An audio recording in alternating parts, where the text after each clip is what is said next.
আসসালামু আলাইকুম রহমতুল্লাহ। প্রিয় সিলেটবাসী, কেমন আছেন আপনারা? আলহামদুলিল্লাহ রব্বিল আলামিন ওয়াসসালাতু ওয়াসসালামু আলা রাসূলিহিল কারীম ওয়া আলা আলিহি ওয়া সাহবিহি ওয়া আহলি বাইতি আজমাইন। 11 দলীয় ঐক্য আয়োজিত সিলেট বিভাগীয় আজকের এই সমাবেশের সম্মানিত সভাপতি, রণাঙ্গনের বীর মুক্তিযোদ্ধা, এলডিপির সম্মানিত চেয়ারম্যান ডক্টর কর্নেল অলি আহমদ বীর বিক্রম, আজকের সভায় উপস্থিত সম্মানিত বিশেষ অতিথিবৃন্দ, শীর্ষ নেতৃবৃন্দ, প্রিয় সিলেটবাসী, সাংবাদিক বন্ধুগণ, নামাজের সময় আসন্ন, এই জন্য সংক্ষেপে কয়েকটি কথা বলে আমি সম্মানিত সভাপতির জন্য সময় ছেড়ে দিতে চাই।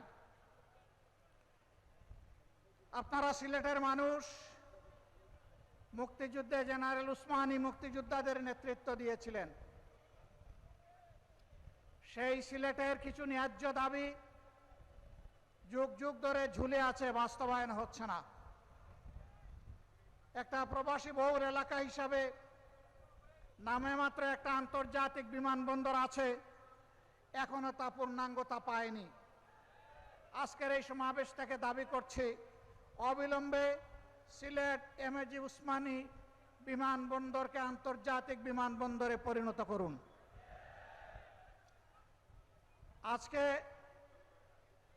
এখানে দাঁড়িয়ে রাশেদ প্রধান বলে গেলেন ঢাকা থেকে ভালোই রওনা করেছিলেন, কিন্তু আস্তে আস্তে অসুস্থ হয়ে গেছেন।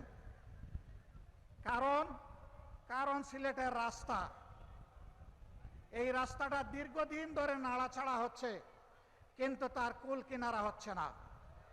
আমরা মহান জাতীয় সংসদে বলেছি, সমুদ্রের ঢেউ উপলব্ধি করার জন্য বঙ্গোপসাগরে যাওয়ার দরকার নাই, ঢাকা থেকে সিলেট আসলেই তা বোঝা যাবে।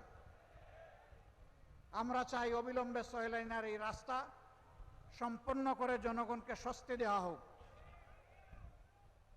সম্মানিত এলাকাবাসী, দীর্ঘদিনের দাবি ছিল এখানে ইঞ্জিনিয়ারিং ইউনিভার্সিটি হবে। কলেজটি কুড়িয়ে কুড়িয়ে চলছে কেন? এইটাকে ইউনিভার্সিটিতে রূপান্তরিত করে প্রাণ দেওয়া হোক। মেডিকেল বিশ্ববিদ্যালয় নামে মাত্র একটা ঘর আর একজন ভিসি, এর বাইরে তেমন কার্যক্রম পরিলক্ষিত হচ্ছে না। অবিলম্বে এটাকে পূর্ণাঙ্গতায় রূপ দেওয়া হোক। আর অনেক দাবি সিলেটবাসীর আছে, তবে আমরা জানি না কার কাছে এই দাবি পেশ করছি। আদৌ তারা এই দাবি বাস্তবায়ন করবে কিনা আমরা তা জানি না। যেহেতু তারা সরকারে আছেন, এই জন্য দাবি পেশ করে গেলাম। আমরা কথা দিয়ে গেলাম, আল্লাহ তাআলা যদি আমাদেরকে কোনোদিন এই দেশ পরিচালনার সুযোগ দেন, এই 11 দলকে, ইনশাল্লাহ আপনাদের দাবি আমরা অক্ষরে অক্ষরে বাস্তবায়ন করব। প্রিয় সিলেটবাসী, শুনেছেন যে আজকের এই বিভাগীয় সমাবেশ আমাদের শেষ সমাবেশ। সারা বাংলাদেশ আমরা ঘুরেছি, মানুষের একই দাবি, গণভোটের গণরায় বাস্তবায়ন করতে হবে। আপনারা উভয়ে ভোট চেয়েছেন, সরকারি দল ভোট চেয়েছেন, বিরোধী দল ভোট চেয়েছেন, আমাদেরকে হা ভোট দিতে বলেছেন, আমরা হা ভোট বিজয়ী করে দিয়েছি। এখন আমাদের হা ভোটের বাস্তবায়ন দেখতে চাই। এখন কোনো ধানাই পাড়াই মানি না।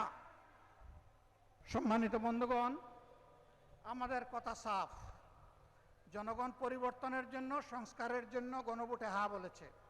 70% মানুষ হা বলেছে। গণভোটকে আমরা অপমান করতে দেব না। ইনশাআল্লাহ গণভোটের গণরায় বাস্তবায়ন করেই আমাদের আন্দোলন ইনশাআল্লাহ সফলতার দ্বার প্রান্তে পৌঁছবে। বাংলাদেশে আমরা আর কোনো ফেসিবাদ চাই না। আমরা দুঃখের সাথে বলতে বাধ্য হচ্ছি, তারাও মজলুম ছিলেন। এখন যারা সরকার গঠন করেছেন, কিন্তু তারা ভুলে গেছেন সেই ফেসিবাদী আওয়ামী লীগের পথ ধরেই তারা হাঁটা শুরু করেছেন।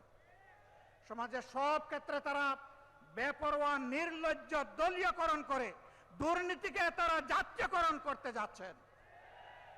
আমরা মানব না, আমরা মানব না। হাসিনা তাড়িয়েছে, যদি ফেসিবাদ আপনারা কায়েম করেন, আপনাদেরকেও জনগণ তাড়াবে, আপনাদেরকেও ছেড়ে জনগণ কথা বলবে না। ভালোই ভালোই আপনারা মেনে নিন। যদি না মানেন তাহলে ইনশাআল্লাহ তাআলা লাজিম এই দেশের মানুষ জীবন দিয়ে পঙ্গুত্ব বরণ করে গুলি খেয়ে শিখে নিয়েছে মুক্তির পথে কিভাবে হাঁটতে হয়। আমরা আমাদের শহীদদের সাথে বেঈমানি করব না, জুলাই যোদ্ধাদের সাথে বেঈমানি করব না, 18 কোটি মানুষের সাথে বেঈমানি করব না। আমরা কথা রাখবো ইনশাআল্লাহ, জীবন দিয়ে হলেও লড়াই করে কথা রাখবো ইনশাআল্লাহ। সেই লড়াই সিলেটবাসী আপনারা সাথে থাকবেন, থাকবেন সত্যি? আলহামদুলিল্লাহ, সেই লড়াইয়ের জন্য প্রস্তুত হন। ডাকার জন্য ডাক আসবে, গড়ে গড়ে সেই লড়াইয়ের দুর্গ গড়ে তুলতে হবে। দেশ থেকে ফ্যাসিবাদ, দেশ থেকে চাঁদাবাজ, দেশ থেকে দুর্নীতিবাজ, দেশ থেকে দুঃশাসন দূর না হওয়া পর্যন্ত আমাদের লড়াই তীব্র থেকে তীব্রতর হবে ইনশাআল্লাহ। আমরা থামব না, মুক্তির মঞ্জিলে এই আন্দোলন না পৌঁছা পর্যন্ত ইনশাআল্লাহ আমরা থামব না। আমি জাতীয় নেতৃবৃন্দকে সিলেটবাসীর পক্ষ থেকে আন্তরিক ধন্যবাদ এবং কৃতজ্ঞতা জানাচ্ছি। তারা মূল্যবান সময় কোরবানি স্বীকার করে এখানে এসেছেন। তারা অনুপ্রাণিত করেছেন সিলেটবাসীকে, তারা উদ্বুদ্ধ করেছেন, তারা কথা দিয়েছেন জনগণের দাবি না আদায় না হওয়া পর্যন্ত আমাদের লড়াই ঐক্যবদ্ধভাবে চলবে। আপনাদের সবাইকে মোবারকবাদ। সভাপতির বক্তব্য শুনে সবাই যাবেন, এর আগে যাবেন না। তিনি আমাদের মধ্যে বর্ষিয়ান রাজনীতিবিদ, সকলের চাইতে বয়োজ্যেষ্ঠ। তিনি দেখেছেন ব্রিটিশ আমল, দেখেছেন পাকিস্তান আমল, তিনি বাংলাদেশ আমলের রাজনীতির এক জীবন্ত ইতিহাস। তার কথা শুনে আপনারা যাবেন ইনশাআল্লাহ। আল্লাহ হাফেজ। বাংলাদেশ জিন্দাবাদ। 11 দলীয় ঐক্য জিন্দাবাদ। আসসালামু আলাইকুম ওয়া রাহমাতুল্লাহ।